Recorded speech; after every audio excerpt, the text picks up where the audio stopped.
Hey guys, welcome to part 2 of all my formation slots explained. Well, in part 1 we did 1 through 6, and here we go with the next one. Alright, so this one is my Infinity War one.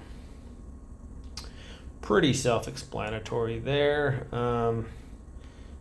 Actually, I don't have enough slots to do all my Infinity War things. That'd be kind of crazy. So, and I got a pretty bad memory. So anytime I need to find my Infinity War formation, I look up my YouTube video because that's where I have my latest form that has the most damage. So if it's the zoo, I'll just type in the zoo, punch that in, and it'll bring up my videos at what is the highest damage one that I have. And I'll look at that video, check out that form real quick, screenshot and copy, and we're good to go. You guys are more than welcome to do that. It's better than having to screenshot your stuff and go back and look. I don't know, maybe you guys got a better system in a folder or something like that. Anyways, that one's that. Infinity War. Okay, this one is for Allie. For allies with 1 Stone Golem.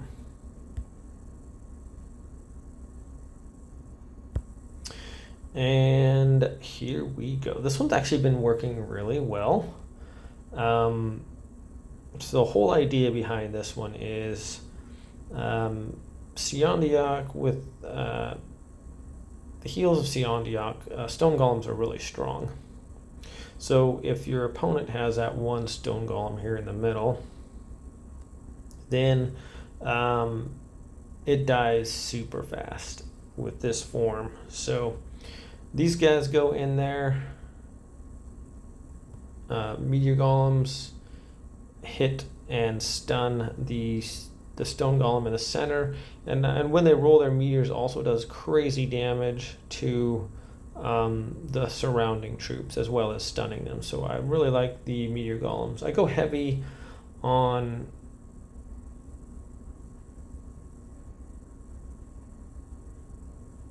the single load troops because in the end that's pretty much all that's left, and they can take some shots from Allie, and if Siondiok's alive, she can keep them alive pretty much while they're doing all their damage. So that's why I have the meteor golems and Yashas in there, and then they can get their stuns on Allie.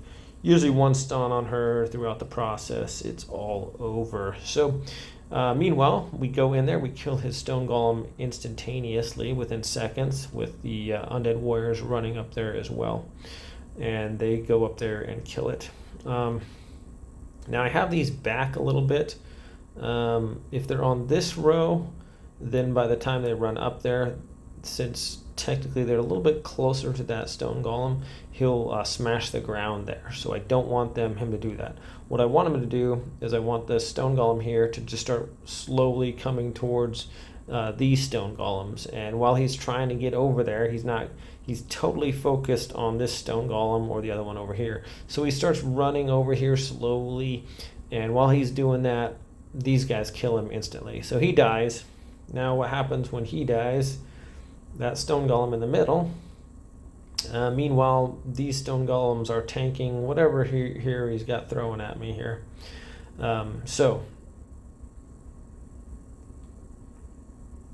any rear attackers now automatically, when his rear attackers come back here, boom, they're going to come back here. And these guys, this whole back line is going to be ready for him because that Stone Golem just died. They were all going for that Stone Golem, and he died. So what's next? Who am I going to kill next? Well, whoever's coming back here. If he's got rear attackers, these guys are all going for those rear attackers, and they're ready to go because that target in this main target's already done. Okay, so now these guys run forward. Everyone's running forward. That Stone Golem dies so fast that these guys all push up into the center here. Meanwhile, these guys, the nuns just kind of sit there, and the Frost Archers try to walk forwards, but their nuns are blocked by nuns. And then the Voodoo Dolls kind of go up here too a little bit. And that's where Allie's nuke comes down. So Allie's up here and right up here. And in comes the nuke and hits right about here. taking out my guys, but I don't care because all this damage that's being done here, by the time that's done, she might kill most of my guys. That's fine. Granted, this isn't the form we're attacking. We're just kind of using this as an example. And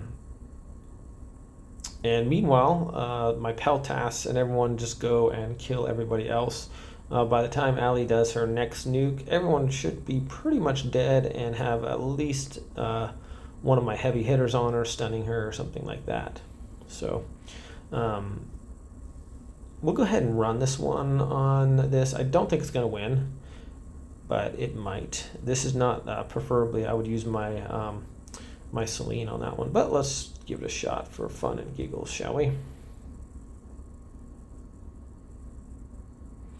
You don't really want to use this against a Rhino Knight one. Still, it can do good. Well, we saw that Ali missed our Peltas, and we got a good pushback too, and that's what I'm talking about. So now Ali's alive, but she's got like 3 or 4 meteor golems on her, and she got interrupted there. So if they continue, well, now they're just kind of distracted, I guess. We got 1 meteor golem on her and another interrupt. That's just really heartbreaking when Ali gets interrupted like that. So we got that meteor golem really going after her, which is good, but man, I don't know. Another interrupt. So even with all those interrupts, somehow we are getting killed here, which is absolutely amazing. And looks like, oh no, she got it off, and we're gonna lose this one, but that's all right. This is not a form to beat this particular Ali. I would not attack this one. I would attack a single Stone Golem Ali. So I thought it'd be fun just to give that a shot, and it did miss. She did miss the Peltas, but you can see where Siondiok can be a little weak on some of the tougher Alis out there. Hurry up and kill me already. I want to get on with my my deal here.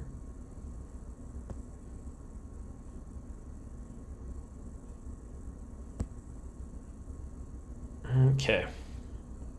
Well, that one took a while.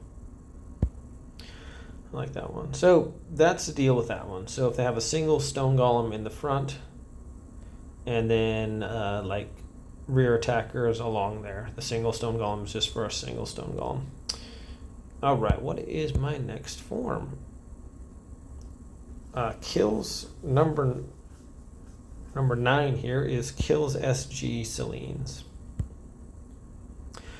Not only does it kill SG Celines, Stone Golem Celines. So this one works for if they got Stone Golems in the center, if they got Stone Golems here and here, if they got one here, here, and here. This one pretty much just dominates. So the whole idea behind this one, and it works well for angel ones as well. So this one bursts forward into Celine's defense. Bam. So that triggers all these guys. If there's cannon, if there's pirate ships, they throw their stuff. Everyone attacks this poor little orc hunter. Next, the sacred swordsmen go in there, and they just instantly trigger their 1,000 sword things and start slashing away. Then the pirate ship chucks his thing, and the meteor golems follow that up with some rolls, meteor rolls. So everyone's all stunned there. And because this guy draws the attention of everybody, then if he's got Peltas or anything, they're coming in this way, in towards the center. So my guys are coming in out from the sides now, and they're hitting those guys, the center guys, in a small little group. Peltas hit multiple targets. All right, so these guys are hitting multiple targets, and these Peltas are, his guys are focused on my center stuff going on here.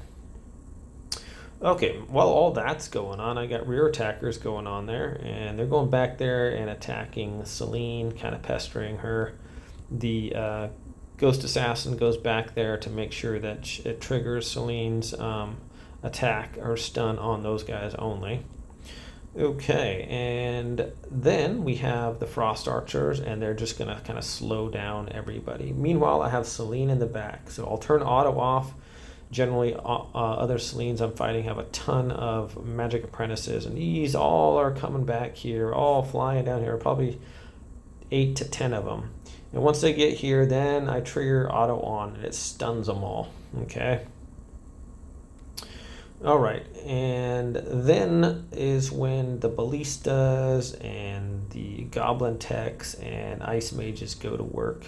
What happens is when this happens also, all these guys get in a little group. You got all these peltasts focused on a little group, and then your ballistas start going to town and they hit multiples. Your goblin techs just start chewing them to pieces. The ice mages are freezing and hitting multiples at a time. And then his front guy dies.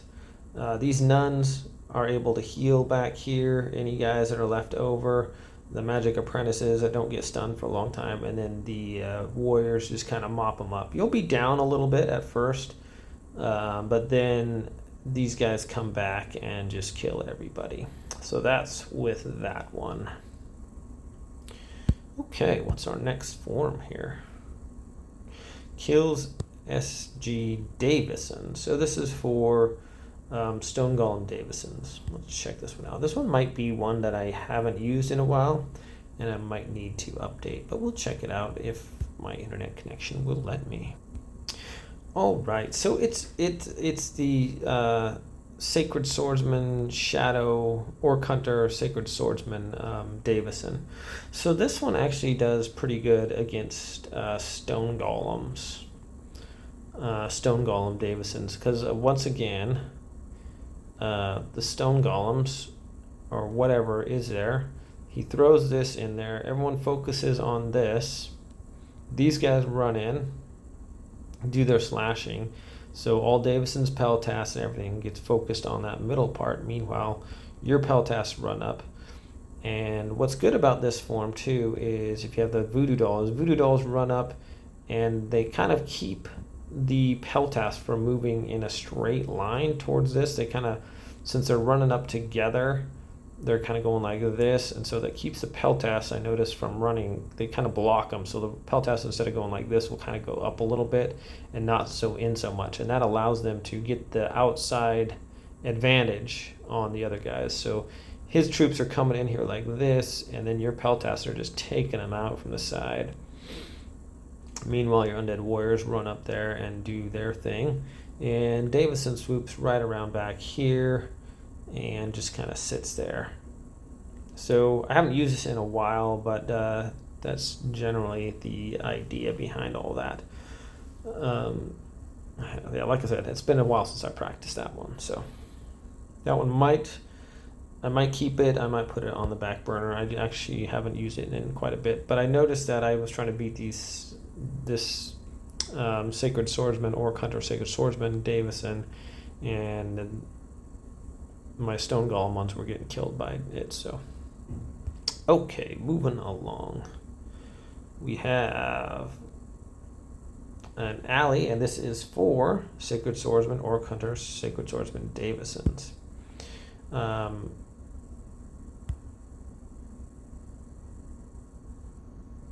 Let's see here. So this one is, it's not really that reliable. Davison's, just because Davison's kind of kooky. So the idea behind this one and other Davisons, you can use Alley for Davison, but right now I have that different form working for me. So I've tried this one, I think, once, and I wasn't too impressed on it. But the idea is solid, that these would push, his Orc Hunter is going to fly forward, go right wherever, and then the idea behind this is the Orc Hunters, or my Orc Hunters, are going to go here. They're going to trigger pirate ships and different things. Those are going to get triggered, and then the next thing running that everyone's going to go on to, because when these things go, everyone triggers on it because they're the closest thing. And when those die instantaneously, pretty much, then they're like, all right, the targeting system is like, who are we going to attack next? And so these guys are running by, and they run all the way. The Rhino Knights run all the way to the back, and so automatically any troop that's, they're like, oh, that's what we want to attack. So they go chasing after this Rhino Knight, and maybe they kill him, but then we have a second one running up too. So that should push all his peltas and everything into one little pile, and along with the voodoo dolls running forward, should keep guys from getting into my business back here. And then that's when the alley bomb hits down there and should kill most of his peltas and everything like that. Meanwhile, Davison is going to swoop probably right about here, and we got and if he has a lot of shadow ninjas and stuff coming back here, our pirate ships and goblikazes and everything should be able to handle that. Meanwhile, we got the nuns to heal, throw some heals down and stuff like that. So like I said, I have a different form for this one that seems to be working great that I built. So this one's kind of on the back burner, but might be resurrected later on, or I might just discontinue it. All right, what is next? Okay, 12. This one's pretty self-explanatory. I might go with the route. So this is for Ice Dragon. They got me 34 million.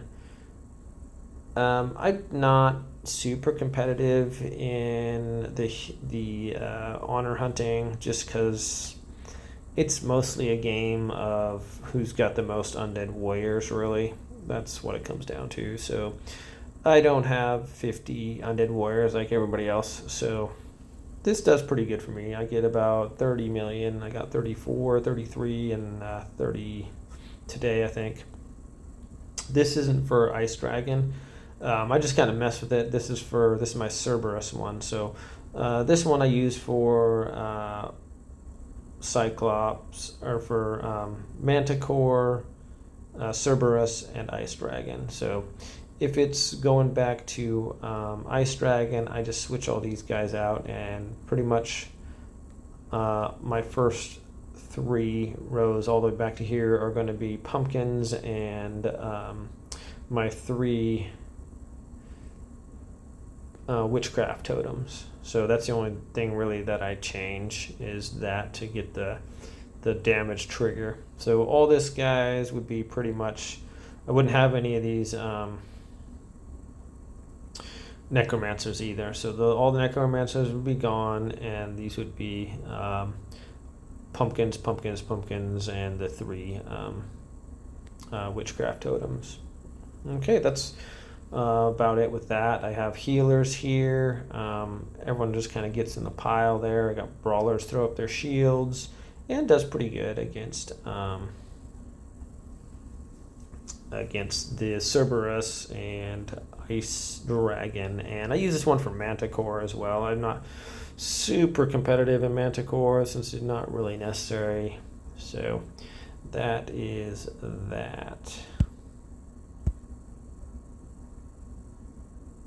Okay, guys, I think I'm going to wrap this one up. We're almost at the 20-minute mark, and then I'll throw up the next one here probably tomorrow. So thanks for watching this one.